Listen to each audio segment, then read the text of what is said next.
नमस्कार दोस्तों, कथा सागर में आपका स्वागत है।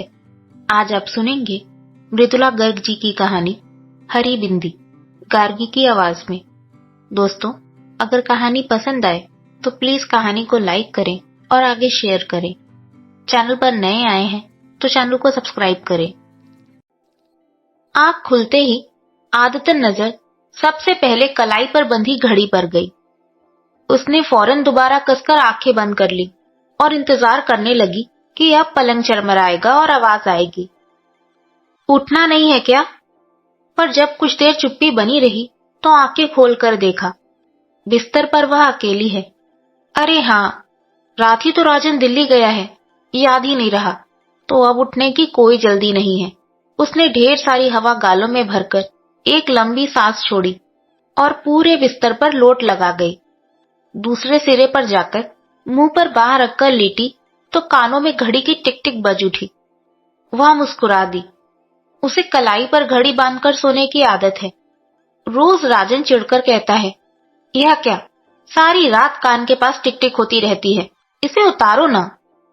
उसने मुंह पर से बांह हटा ली, तकिया खींचकर पेट के नीचे दबा लिया और लंबे चौड़े पलंग पर बाहें फैलाकर आधी लेट गई।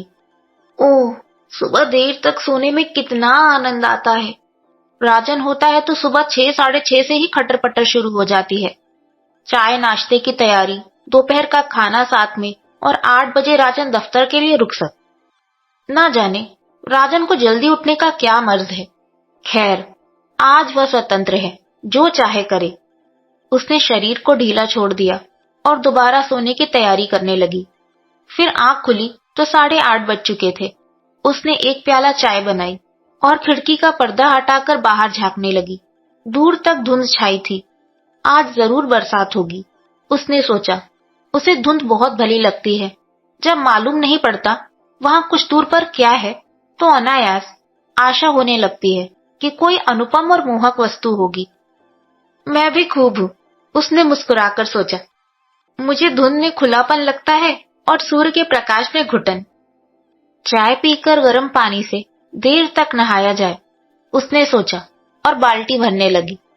फिर ठंडे पानी की फुहार ही ऊपर छोड़ ली और एक गजल गुनगुना उठी। बड़े तौलिए से खूब रगड़कर बदन पोंछा। आज एक अद्भुत स्फूर्ति और उत्साह का अनुभव हो रहा है। नीले रंग का कुर्ता और चूड़ीदार पैजामा पहना तो नीले रंग की बिंदी माथे पर लगाने को हाथ बढ़ गया। फिर ना जाने क्या सोचकर उसे छोड़ दिया और बड़ी सी हरी बिंदी लगा ली। राजन होता तो कहता, नीले पर हरा, क्या तुक है?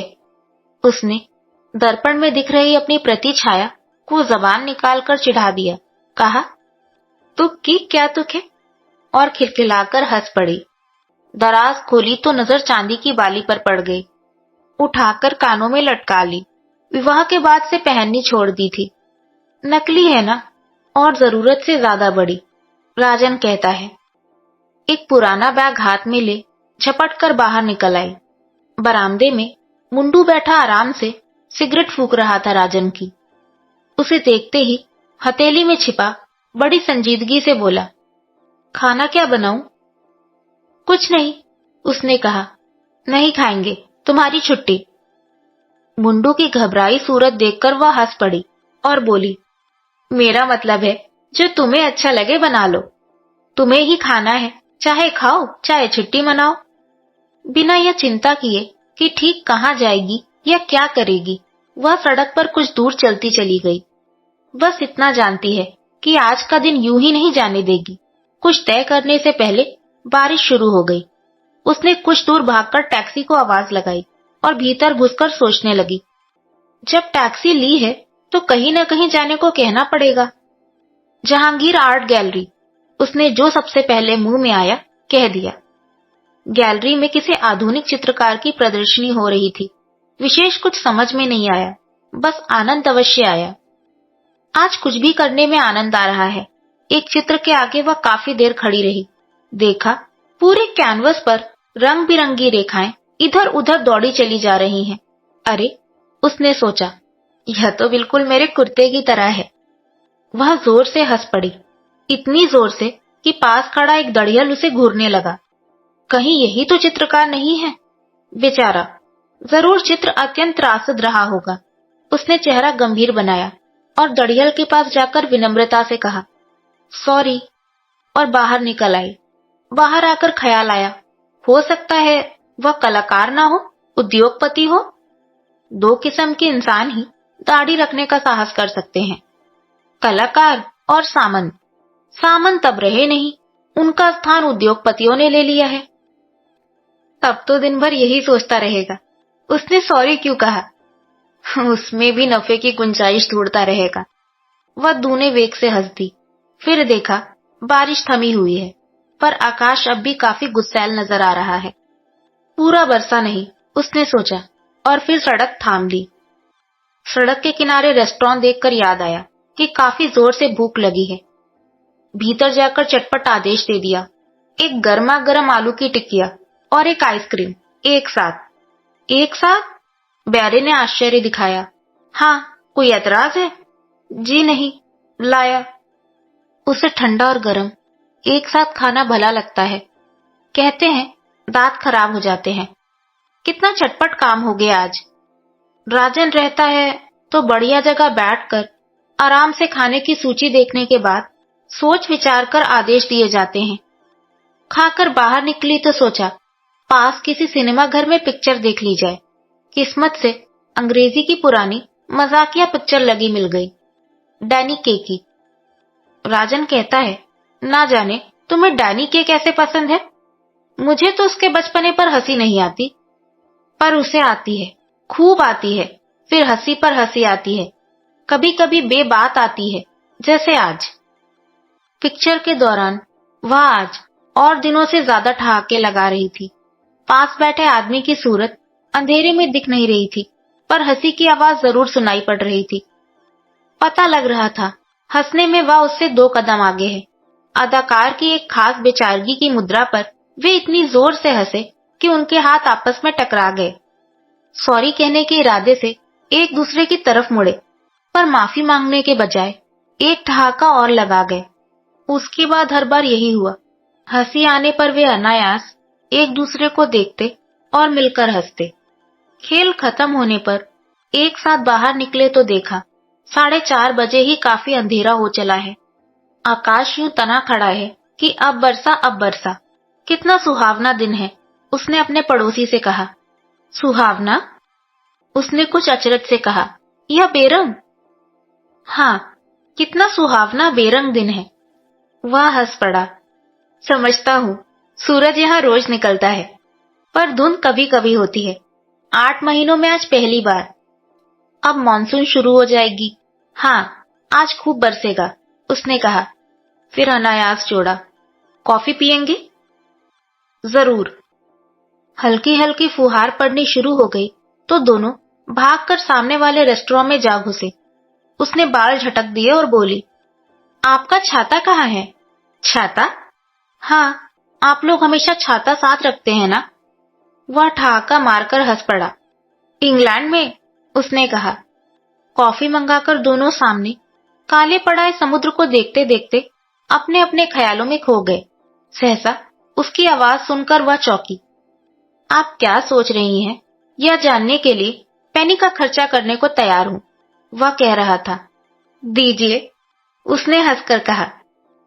उसने निहायत संजीदगी से जेब में हाथ डाला और एक पेनी आगे कर दी। उसने उसे हथेली में बंद कर लिया। बतलाना सच सच होगा। मैं सोच रही थी, समुद्र में कूद पड़ूं तो कितनी दूर तक अकेली तैर सकूंगी। और आप क्या सोच रहे थे? पर पेनी नहीं दूंगी। उसने मुट्ठी कसकर बंद कर ली, जैसे उसमें किसी आत्मीय का दिया उपहार हो। बुरा तो नहीं मानेंगी? उसने पूछा। नहीं, उसने कह दिया, पर दिल बैठ गया। अब वही घिसी पिटी आशिकाना बातें शुरू हो जाएंगी। मैं सोच रहा था, बारिश बढ़ जाने पर यहाँ से वोरली तक का टैक्सी भाड़ा कितना लगेगा? वह जोर से हंस पड़ी, दुर्भावना से नहीं, हर्ष के अतिरेक से। मुझे रास्ते में छोड़ते जाएंगे तो आधा, उसने कहा। बहुत खूब। उसने यह नहीं पूछा कि वह रहती कहाँ है। उसे लगा जीवन में पहली बार ऐसे इंसान के साथ बैठी है जो यह नहीं जानना चाहता उसके पति हैं या नहीं, और है तो क्या काम करते हैं। समुद्र के जल पर गिरती वर्षा की बूंदें कितनी अच्छी लगती हैं, उसने कहा। हाँ। कुछ देर दोनों चुप रहे। प्रशांत महासागर पर जब जहाज जाता है तो उसके अग्रभाग से चीरता जल चांदी की तरह चमकने लगता है, अतिथि ने कहा। क्यों? शायद फोस्फोरेंसिस के कारण। आपने कभी नहीं देखा? नहीं, मौका मिले तो देखिएगा। आप बहुत घूमे हैं? उसने हल्की ईर्ष्या के साथ पूछा। बहुत। वह याद करके मुस्कुरा रहा था। सबसे अच्छी जगह कौन सी लगी? जब जहां हुआ वह हिचकिचाहट के साथ मुस्कुराया। पता नहीं वह समझे या ना समझे, वह हामी में सिर हिलाकर मुस्कुरा दी। उसने देखा कॉफी खत्म हो चली है और बैरा बिल लिए आ रहा है। बाहर वर्षा थमने लगी है, धुंध भी छट रही है। नहीं, धुआंधार नहीं बरसेगा। वह संकेत झूठा निकला। अब धुंध हट जाएगी और वही तेज प्रकाश वाला सूर्य निकल आएगा। बिल आने पर उसने उठा लिया, कहा, न्योता मेरा था। अतिथि ने बहस नहीं की। शुक्र है, उसने सोचा। पैसे देने की जिद करने लगता तो सब कुछ बिखर जाता। टैक्सी लेकर चले थे कि घर आ गया। उतरते उतरते पैसे निकालने लगी तो उसने रोक दिया। रहने दीजिए। क्यों? उसके माथे पर शिकन पड़ गई। आज का दिन मेरे लिए काफी कीमती रहा है। कैसे? मैंने आज से पहले किसी को हरी बिंदी लगाए नहीं देखा, उसने स्निग्ध स्वर में कहा। वह जरा ठिठकी कि टैक्सी चल दी। कुछ दूर जाकर आंखों से ओझल हो गई। आप सुन रहे थे मृदुला गर्ग जी की कहानी हरी बिंदी, गार्गी की आवाज में। Thank you and have a good day.